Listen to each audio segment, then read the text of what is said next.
pessoal, a paz do Senhor. Hoje vamos tratar de um tema que tem sido polemizado nas redes sociais. O tema é de relevada importância, trata-se da prática do suicídio. Para melhor entender este grave pecado, é preciso definir o suicídio. O termo é resultado da junção de duas palavras latinas. A primeira é sui, eu, e a segunda é side, matar. Portanto, suicídio significa matar a si mesmo ou tirar a própria vida. Anteriormente, os termos propostos eram auto-homicídio, auto-assassinato e ainda morte infligida. Porém, suicídio é o termo mais aceito e também preferível pela perspectiva clínica. Preste atenção neste dado.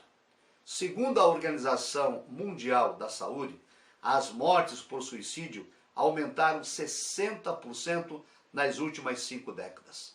Desde 2015, autoridades do mundo todo iniciaram um movimento chamado Setembro Amarelo, que consiste em iluminar ou sinalizar locais públicos com faixas ou símbolos amarelos, alertando sobre o perigo do suicídio. E o que dizem as Escrituras acerca deste pecado, o suicídio? O 6º mandamento do Decálogo diz: não matarás, ou literalmente, não cometerás assassinato. Êxodo 20:13.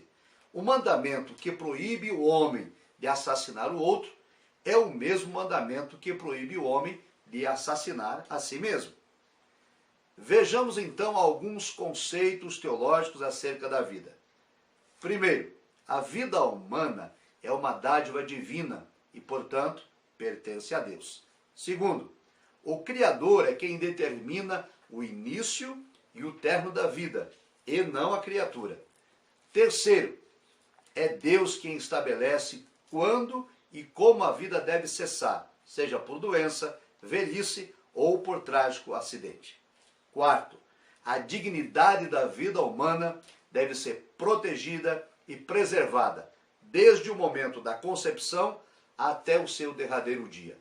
Resumindo, o poder da vida e da morte são atributos unicamente divinos. Leia comigo 1 Samuel 2,6. O texto diz: o Senhor é o que tira a vida e a dá, faz descer a sepultura e faz tornar a subir dela.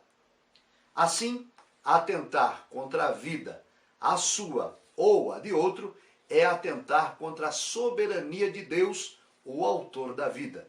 Repito, o poder absoluto sobre a vida e a morte pertence a Deus. A atual ideologia que propaga o direito do homem em exterminar a própria vida viola os propósitos divinos. Por exemplo, o existencialismo, o secularismo, o relativismo, tão comum na cultura pós-moderna, insistirão que é direito do homem exercer autonomia sobre o próprio corpo, a liberdade de fazer o que quiser, inclusive suicidar-se. Esta filosofia é antiga. Os estoicos, por exemplo, glorificavam o suicídio como a suprema independência do homem. Os atuais adeptos de tais ideologias defendem que qualquer opinião contrária ao suicídio é ameaça e violação contra a liberdade humana. E uma das razões para o aumento do suicídio é resultado dessas ideologias que enaltecem a criatura em lugar do Criador e propõem a morte como única saída para o sofrimento humano. Quando o homem evoca a autonomia sobre o próprio corpo e a própria vida, despreza e afronta a soberania divina. Mas o que acontece com aquele que pratica o suicídio? Para responder esta questão, é preciso ficar claro que suicídio é pecado. Lá no início do século V, Agostinho de Hipona, na sua obra Cidade de Deus, capítulo 19, no livro 1, assegurou que o suicídio equivale ao homicídio, ou seja, ambos são violações do mandamento não matarás. Tomás de Aquino, na obra Suma Teológica, escrita no século XIII, no artigo 5º da questão número 64, na segunda parte do livro, defendeu a posição de Agostinho e colocou o suicídio no mesmo patamar do homicídio. E isto é um conceito incontestável. Diante desta constatação, vejamos juntos alguns textos bíblicos que tratam da violação do mandamento não matarás. 1 João 3,15, parte B. Vós sabeis que nenhum homicida tem a vida eterna permanecendo nele. O texto é autoexplicativo. 1 Coríntios 3, 16 e 17 diz o apóstolo Paulo: não sabeis vós que sois o templo de Deus e que o Espírito de Deus habita em vós? Se alguém destruir o templo de Deus, Deus o destruirá, porque o templo de Deus, que sois vós, é santo. Ainda o texto de Apocalipse, capítulo 21, verso 8. Mas quanto aos homicidas, a sua parte será no lago que arde com fogo e enxofre, o que é a segunda morte. Assim, conforme a revelação inequívoca das Escrituras, cometer suicídio ou homicídio é pecado. Atentar contra o corpo, que é templo do Espírito Santo, implica na condenação de quem comete tais atos. Aqueles que tentam inocentar o cristão que tira a própria vida argumentam que Sansão, ao cometer suicídio, não perdeu a salvação, pois seu nome integra a galeria dos heróis da fé em Hebreus capítulo 11. Este argumento é desconstruído pelo fato de Sansão ter realizado um ato heróico de fé para vingar-se dos inimigos de Israel, mesmo admitindo o risco de morrer com eles. Isto é o mesmo que acontece com os bombeiros, os policiais, os militares e outras pessoas que convivem com a possibilidade de morrer como resultado de suas ações. Nessas circunstâncias, a morte de quem arrisca a vida em favor de outro é considerado um ato de amor e não suicídio. O próprio Senhor Jesus entregou a sua vida por nós. Não foi suicídio, foi um sacrifício de amor. O próprio Cristo ensinou em João 15 e 13 o seguinte: ninguém tem maior amor do que este, de dar a alguém a sua vida pelos seus amigos. Portanto, usar o exemplo de Sansão para justificar o suicida é apenas uma conjectura. Um outro argumento falacioso apresentado por alguns no intuito de amenizar o pecado do suicídio consiste em afirmar que a salvação é concedida ao suicida cristão sem a necessidade de arrependimento de tal pecado. Aliás, esta posição é um desvirtuamento dos ensinos das Escrituras Sagradas. Para contradizer esta falácia, leia comigo alguns versículos bíblicos em que o arrependimento precede a salvação.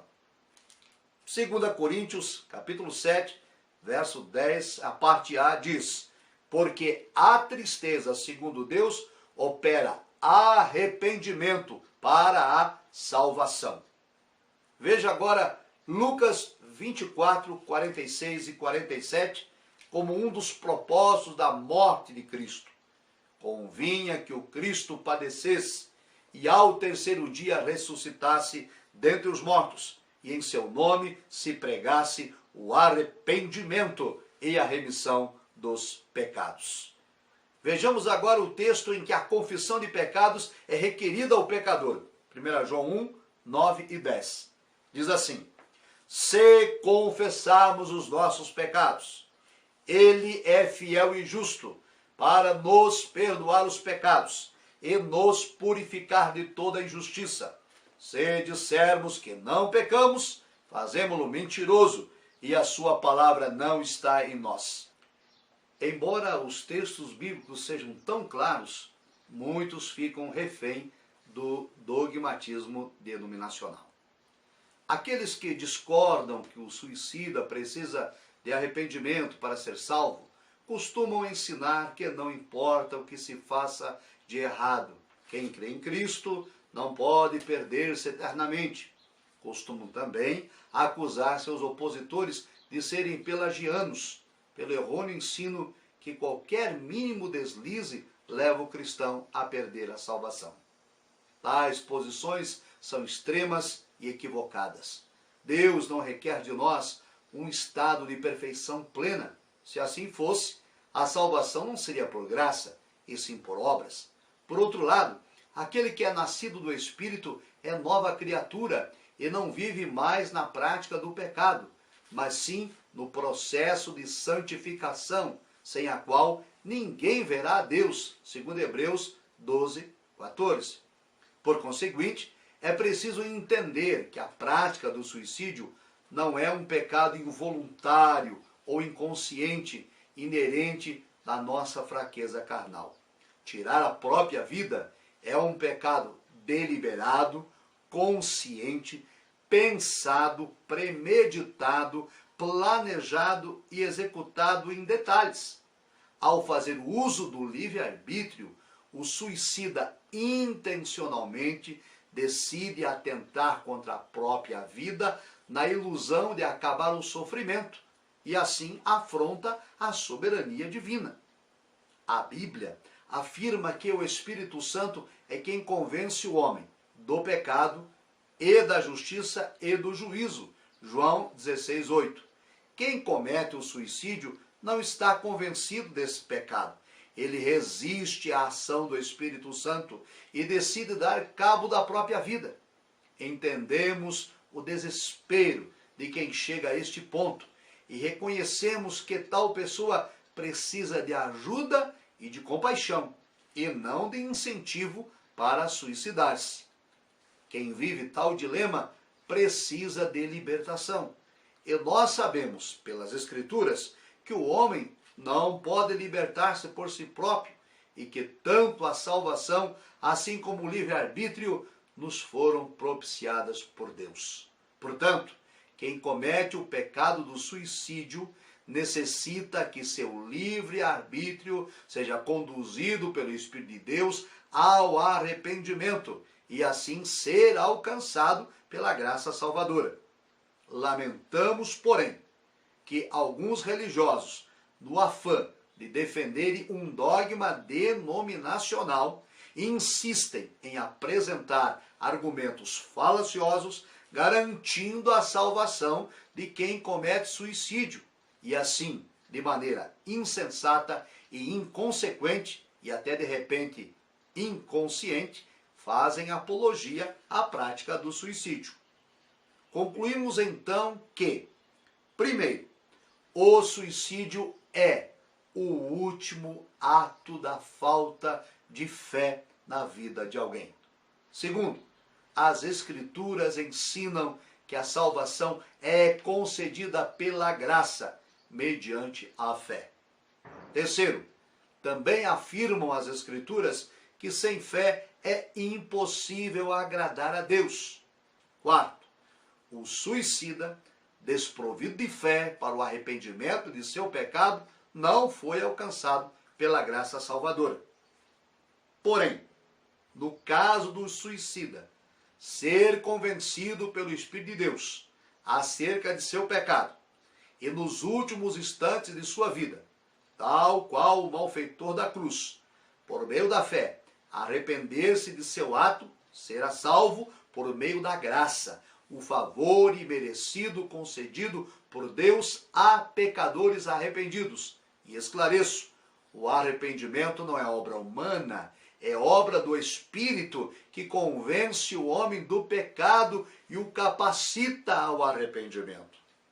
E somente Deus é quem conhece a situação espiritual no último momento da partida de cada um de nós. Por isso, não busque, não incentive, não amenize e nem justifique o suicídio. E lembre-se, o poder da vida e da morte o início da existência humana e também o seu término são prerrogativas exclusivamente divinas.